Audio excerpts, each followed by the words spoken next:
Everyone, Danielle Fitzpatrick Clark here.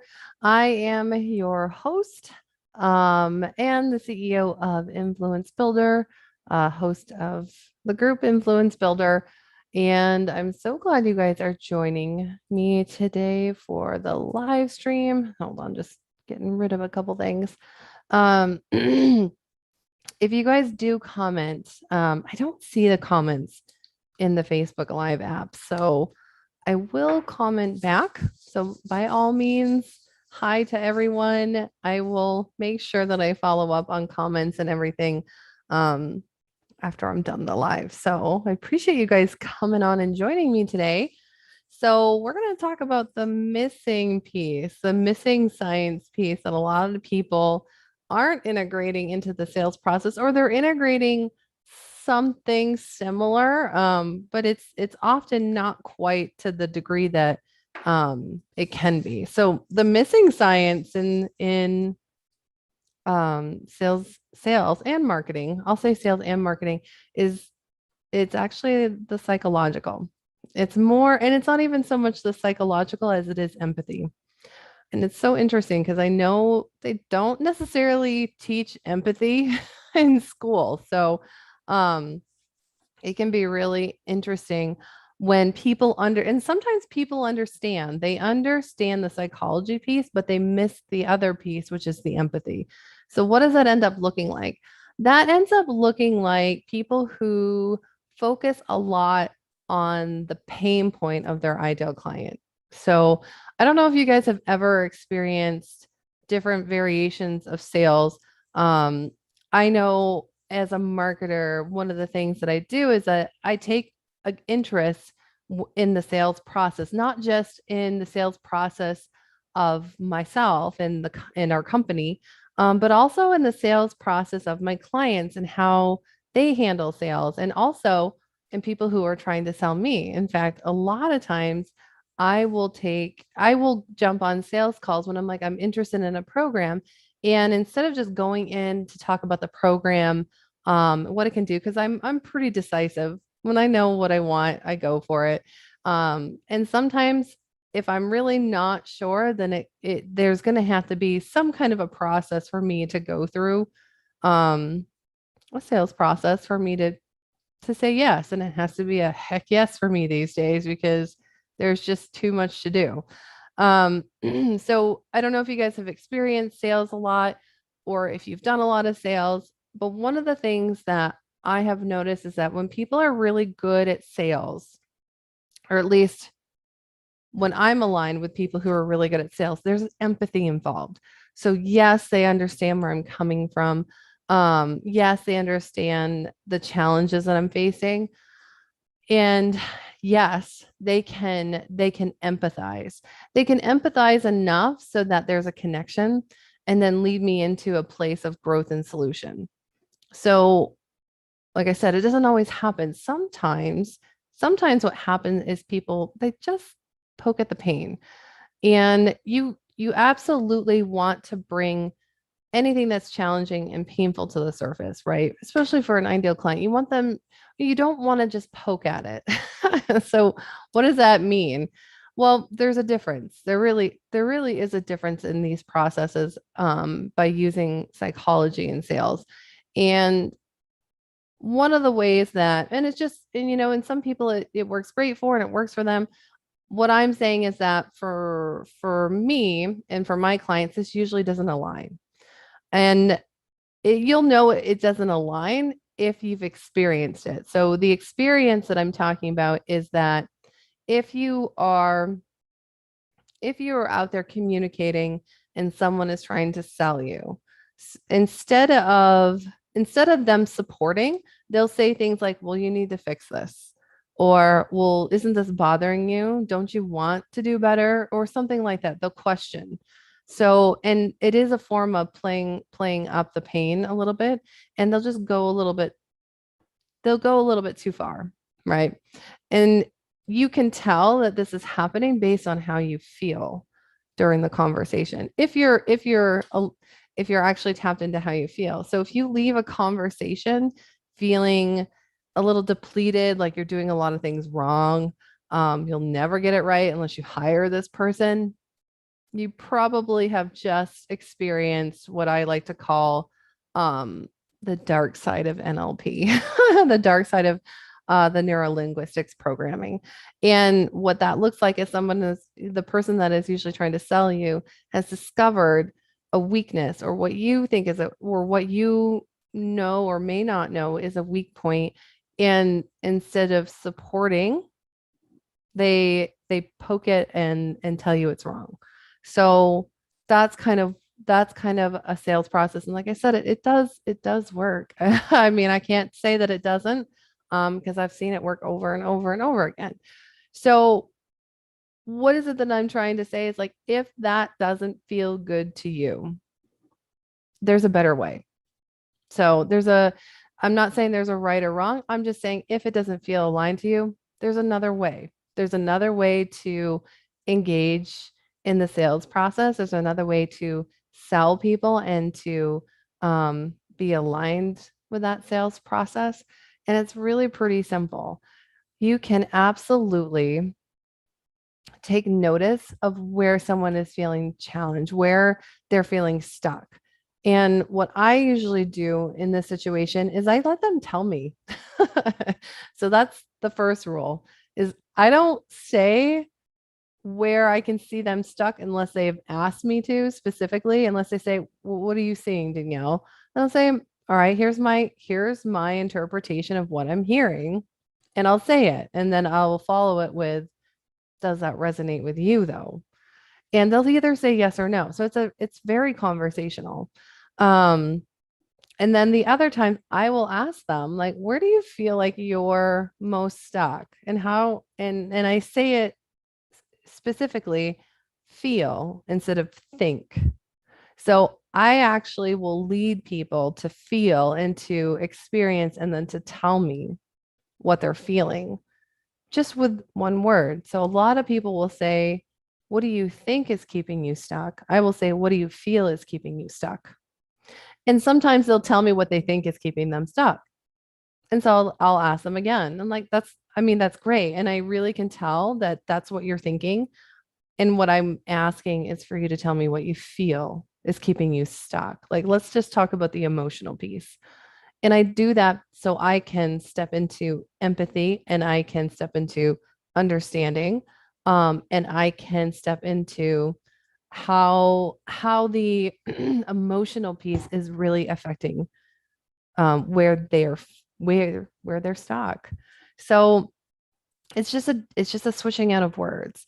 Now, like I said, I say feeling, and most people will tell me what they're thinking is keeping them stuck.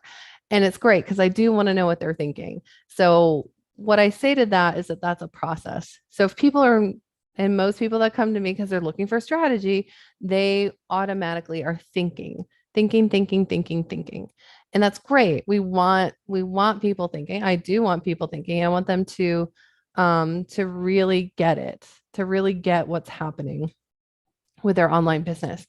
The other thing that I want to do, which is this is the other side. This is the other side of business. Is I want them to feel. I want them to feel what's going on because we can do all the great strategies, all the great strategies. I mean, we can do all the hacks and we could have the best strategy that is out there for us to build a business. However, we will sabotage ourselves if we're not aligned with the strategy and if we're not feeling worthy of the strategy, right? So I always like to step into empathy in my sales process, regardless if they're willing to step in it with me. And the reason I do that is because I want to bring in people who can go there, who can go there with the emotional piece. So, because like I said, we can do strategy all day long. There's so many different strategies. I've experienced so many different strategies. I have taught so many different strategies. There's always a strategy. There's always a new strategy. And that is much easier to grasp, especially in the online space, because you can see step by step by step by step what people are doing. where we can't see, what we can't tangibly grasp and collect is the intangibles, which is the feelings, the emotions, the mindset piece. That's a powerful piece of building a business. So I do experience a lot of people that come in thinking a lot, and then a lot of people that come in that are feeling a lot. And there's usually an imbalance between the two. So everything that we do is we try to bring it all back into balance, which makes sense because I'm always working on balance.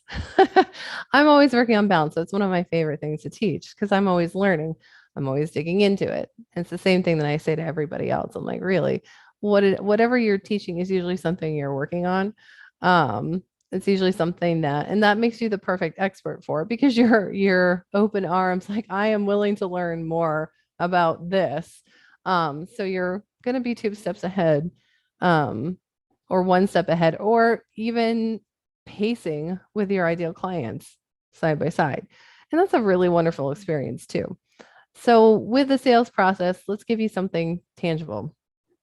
So for you, if you're feeling more aligned with bringing empathy into your sales process, you want to start switching up your words. As a salesperson, you want to use words that are calling them forward to express themselves emotionally. They can even express what they're thinking. They can express their worries. And what that means is that we have to ask really good questions and then zip it. Right. And it can be really hard. It can be really hard to stay quiet, especially when you get excited, like, oh my gosh, this person could really use it. I just got to tell them and everything. I just got to go blah, throw up on them, everything that I'm offering. So what I'm saying with this type of sales process is that you have to one, step into empathy. So you're going to change up your words. So we're going to use a lot of how are you feeling words. And we're going to listen. So that's number 2, is that we're going to zip it and we're going to ask really good questions. First we're going to ask really good questions and then we're going to zip it. We're going to listen. And the other thing that I like people to do is be present. So that's the 4th thing. And when we're present, we're actually engaged with them. We don't need to write notes because we'll remember because we're having a conversation. Have you ever experienced that sometimes when you're writing notes? Sometimes it just doesn't click because you haven't connected with a person. And so it's great you have your notes to go by. However, you may have missed the connection. So that's the other thing is number 4 is being present. So this is, like I said, this is an empathy-based sales process. So once we are present and we're listening, we can really start seeing some of the things that are keeping them stuck and trapped where they are. The other thing that we can do when we're connecting, we can decipher. So that's the 5th thing. Decipher if you have the solution for them. And the solution doesn't necessarily mean working with you.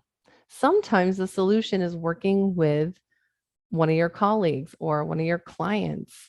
Like that's the other thing is like when I come into a sales process, I'm open to how the sale goes. It doesn't necessarily mean that they're going to sign with me. In fact, it's really important that we're aligned for people to come in and work with me. We really have to be aligned for it to have the magic that it can have. And it is magical when I work with my ideal clients. And same for everyone else, it's magical for them. And when that happens, that's where you see people really take off with their business. And also for me, I'm really I'm passionate about working with people who have a trickle effect. And there's some form of transformation that has a trickle effect. Now, if you were to line up my clients side by side by side by side by side and so on, you may wonder, like, I don't see the pattern. And you really wouldn't see the pattern unless you were in their business. So my private clients, I know the pattern. And the pattern is that all of these ladies and gentlemen are creating a trickle effect, a very positive change. So in their own way, they're creating a positive change with the people that they're working with. It could be a big company because I work with a couple of big companies that are more platform based. And then I work with individual solopreneurs. And the combining factor with all of them is that they, in their way, create transformation and change in people or individuals that in turn create change. So that's really amazing, right? So I also listen for that. So if I'm present with someone, I can see it. I can see it. I can feel the change that they're creating in the world. And then that's another indicator that, okay, so then this is somebody this is aligned for me. So am I the person to help them? So that's why it's really important, guys, to start doing sales in a different way. Now, like I said, there's no right or wrong way. Um, it's more about what feels good for you, what feels aligned. And by alignment, and what I mean is that it's something that if you were going to do more often than not, then it would always feel good. It would always make sense. It would always just seem easy.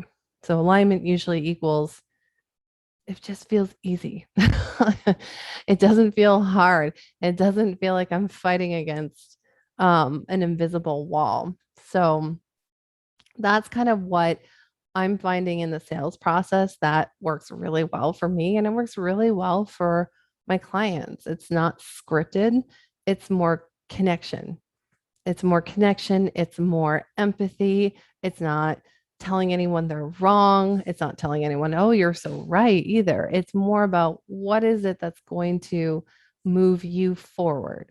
What is going to help you grow? And not just you, the salesperson, but you, the person being sold to. So whoever you're selling to. So I hope that helps. I know it's a little broad. But it's also really organic. It's an organic way of doing sales. And there's a lot of ways that people will do the sales process and they'll do the marketing.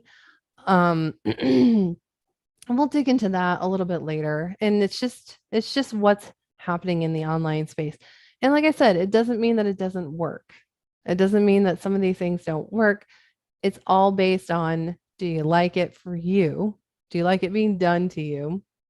And if have you tried it and had results and have you had the results that you love?